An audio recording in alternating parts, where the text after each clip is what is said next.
नवोदय मेरे प्यारे साथियों, मैं बीके सिंह आप सभी का आपका अपना यूट्यूब चैनल बीटीप एजुकेशन पर स्वागत करता हूं। मेरे प्यारे साथियों, आज हम आप सभी के लिए बहुत ही मज़ेदार कहावतें लेकर आया हूं जो आपके लिए जानना आवश्यक है। जब भी आप दो चार लोगों के बीच बैठते हैं तो कभी कभी कहावतें जो है ना बोल दिया जाता है जो सामने वाला अर्थ नहीं जानता है। तो यह प्रायः जो है ना भाषा बोली चाली में जो है ना यह बराबर प्रयोग होता है, इसलिए कहावतें आपको जानना जरूरी है, परीक्षा के लिए भी उपयोगी है। ठीक है, समझिए यहाँ पर। और मैंने आपकी सुविधा के लिए पहले लिख दिया है ताकि कम समय लगे आपको जानने में। ध्यान से देखिए कि चोर की दाढ़ी में तिनका। चोर की दाढ़ी में तिनका मतलब कोई कह के निकल गया, इसका क्या मतलब वह समझिए। अपराधी के व्यवहार से अधिक उसका पता चल जाता है। यानी जो व्यक्ति अपराधी होता है ना, उसके चाल चलन से व्यवहार से क्या होता है, उसका पता चल जाता है कि वह व्यक्ति कैसा है। इसलिए बोल सकते हैं चोर की दाढ़ी में तिनका, यानी कुछ बात वह छिपा रहा है। मन में पाप रखने वाला नजरें नहीं मिला पाता है। दूसरा अर्थ क्या हुआ, मन में पाप रखने वाला नजरें नहीं मिला पाता है। तो ऐसी स्थिति में आप क्या बोलेंगे, डायरेक्ट बात ना बोलकर मुहावरे के अर्थ में कहावते के अर्थ में आप बोल सकते हैं चोर की दाढ़ी में तिनका। अगला देखिए, अधजल गगरी छलकत जाए। बहुत ही महत्वपूर्ण है, ये तो बराबर बोला जाता है। 10 आदमी बीच में जब कम जानकार व्यक्ति फटाफट बोले, ठीक ना, बिना सोचे समझे बोले, तो वहाँ पर कोई व्यक्ति जो जानकार हैं वह बोल सकता है, वह बोल देता है अधजल गगरी छलकत जाए।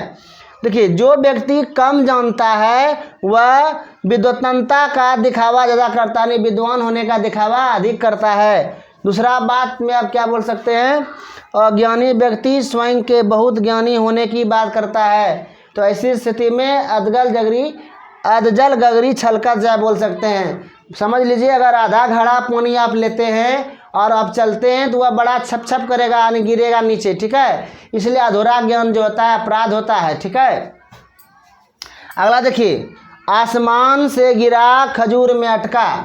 आसमान से गिरा खजूर में अटका माने बहुत दूर से आया और फिर खजूर पर ही अटक गया। कहने मतलब अब दोबारा मुसीबत आ जाना। देखिए, एक मुसीबत से निकलकर दूसरी में फंस जाना, यानी एक मुसीबत से आप निकल गए और अगले दूसरी मुसीबत में आप फंस गए। तो ऐसी स्थिति में आप कह सकते हैं आसमान से गिरा खजूर में अटका। दूसरा अर्थ इसका क्या है, एक काम का सुधर पाना दूसरा बिगड़ जाना, यानी एक काम क्या हुआ सुधर गया, दूसरा क्या है बिगड़ गया। ऐसी स्थिति में हम लोग बोलते हैं आसमान से गिरा खजूर में अटका। देखिए, खरबूजे को देखकर खरबूजा रंग बदलता है। खरबूजे को देखकर खरबूजा रंग बदलता है, कहने मतलब है इसका अर्थ क्या है, दूसरे को देख उसका प्रभाव अवश्य पड़ता है।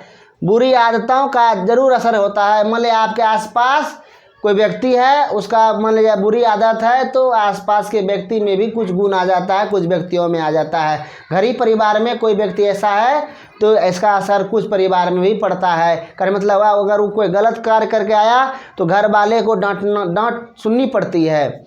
आगे देखिए, उल्टा चोर कोतवाल को डांटे।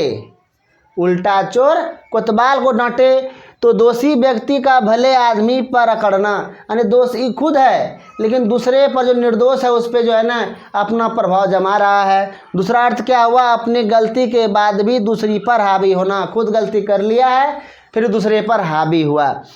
अगला देखिए, एक मछली सारे तालाब को गंदा कर देती है। एक मछली सारे तालाब को गंदा कर देती है। मतलब किसी समूह में, आलू के समूह में एक आलू अगर सड़ा हुआ है तो कुछ दिन के बाद सारा आलू सड़ा देता है। एक प्याज सड़ा हुआ है तो सारा प्याज सड़ा देता है। उसी प्रकार अपने परिवार में अगर एक व्यक्ति अनपढ़ निकल जाए, शराबी निकल जाए तो क्या होता है, पूरा परिवार जो है ना समस्या में पड़ा रहता है। कब कब क्या होगा कोई नहीं जानता। तो यहाँ पर क्या कह रहा है इसका अर्थ, एक बुरी आदतों वाला व्यक्ति सारे परिवार को बदनाम कर देता है। दूसरा अर्थ क्या है, अपराधी व्यक्ति आसपास को भी बदनाम कर देता है। अगर अपराधी व्यक्ति है ना वो आसपास के व्यक्ति को भी क्या करता है, बदनाम कर देता है। तो कहावतें जो है बहुत ही मज़ेदार होती है, इसको याद रखना चाहिए। आप भी याद रखें, कभी बोलचाल में इसको बोला कीजिए तो क्या होगा, सामने वाला व्यक्ति क्या होगा आपसे प्रभावित होगा।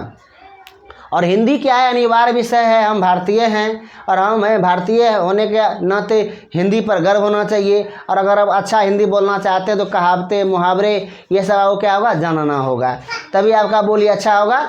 आज के लिए इतना ही। जय हिंद, जय जननी, आपका दिन शुभ हो।